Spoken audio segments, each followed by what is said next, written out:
What are the 5 reasons that you won't give up when life catches you on the blind side?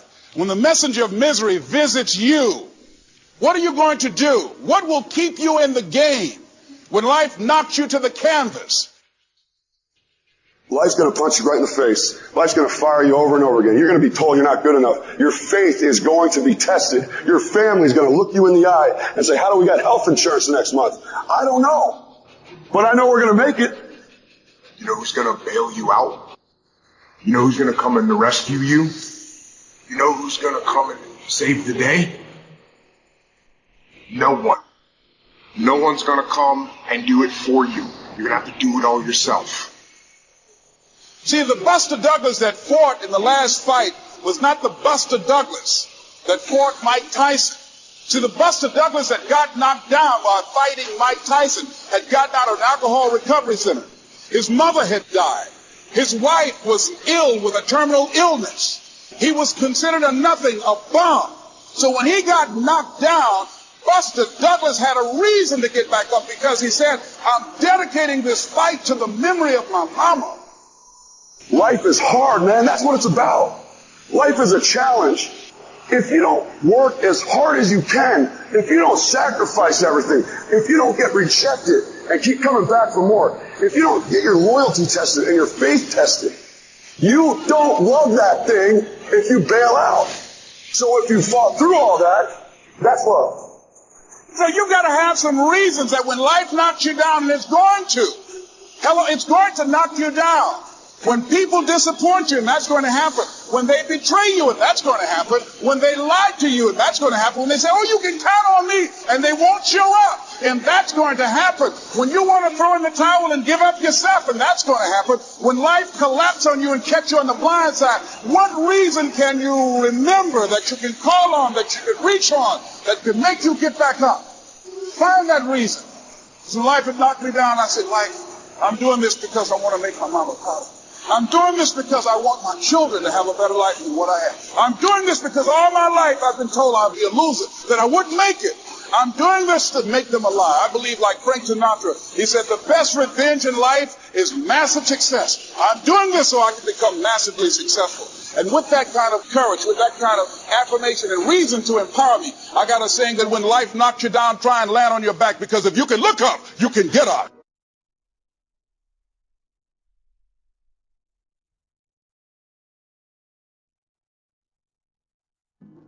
You don't have to be grim, but you do have to be serious.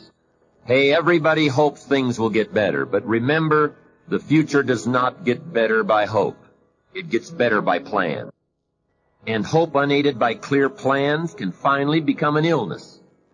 There's a Bible phrase that says, hope long delayed makes the heart sick. It's a sickness.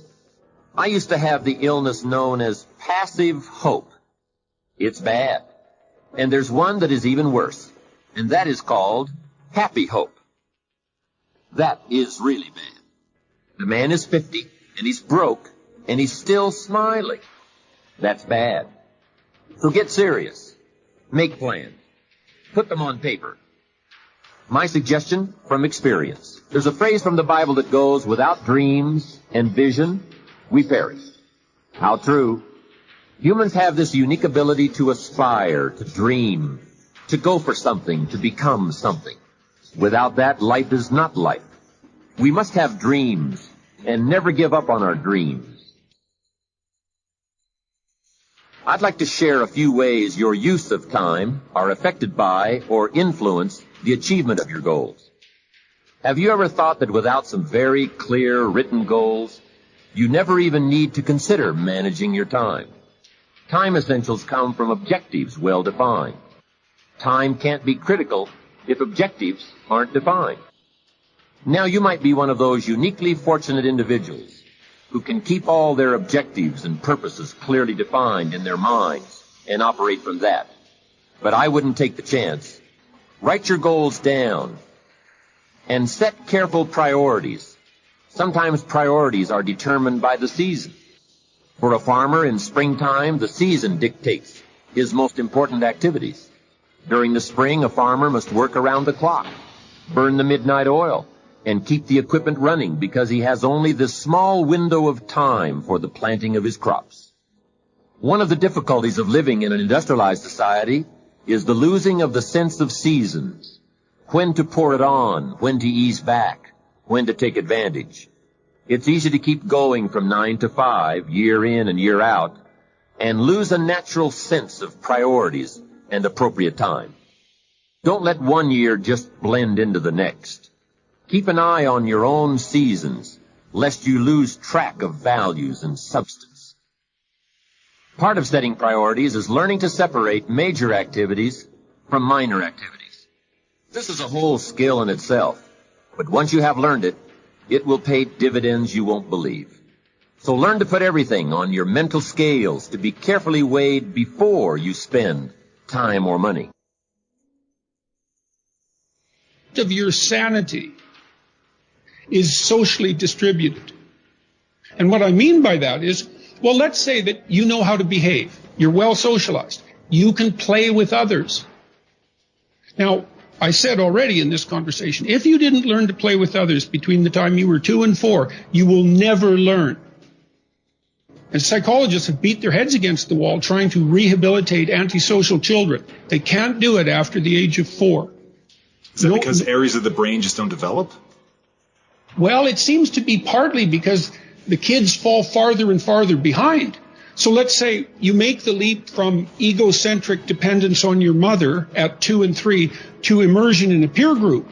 Well, then you pick peers that are at your same developmental level, and you chase each other up the developmental ladder. And the longer you're out of that, the farther you fall behind.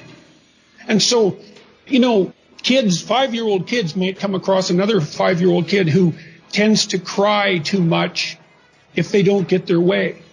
And they'll say, we don't want to play with the baby. And what they're saying is, we have to find someone who's at our developmental level, shares our developmental horizon, so that we can mutually scaffold our further development. Now, they're not going to say that, obviously, but that's the situation. And kids test each other out when they first meet. So do adults. Game. Can you play? Are you playing at the same level as me? I'm playing my game at the level that will further my development. Can you play along with me? If not, well, maybe you're lower in status and I can pull you up as a mentor. Maybe you're higher in status and I can learn from you. But if you're a peer, we can play together. Anyways, if you're acceptable to your peers and you behave well, they'll accept you. And then they tell you all the time if you're acting appropriately. If your jokes are funny, if you're dominating the conversation, if you're bringing something of value to the table. And all you have to do is pay attention to the social cues, and you'll keep yourself regulated. And at the end of the day, you're going to get what you focus on. They're both true. This is both the most amazing time that's ever happened, ever in recorded history. And yet real things that are terrifying are also happening. But where you put your energy, where you put your attention, where you put your focus, is going to determine what you see. And that is the most fascinating and the most important thing you have to understand about the way that your mind works. You get what you focus on. If you focus on the things that are bad, they will become real. They will become exaggerated. They will begin to monopolize your thoughts. You'll see them everywhere. It's called the reticular activating system. Your mind is literally designed to pay attention to the things that you notice. Once you notice a certain car, you see it everywhere. Once you notice a certain dog, you see it everywhere. Once you hear a certain name for the first time, suddenly you realize that name has been all around you this entire time. But now that you're focusing on it, now that you're looking for it, it is everywhere. So whatever you look for, it's going to be everywhere. If you look for the negative, you'll be there. But if you look for the positive, it will overwhelm you.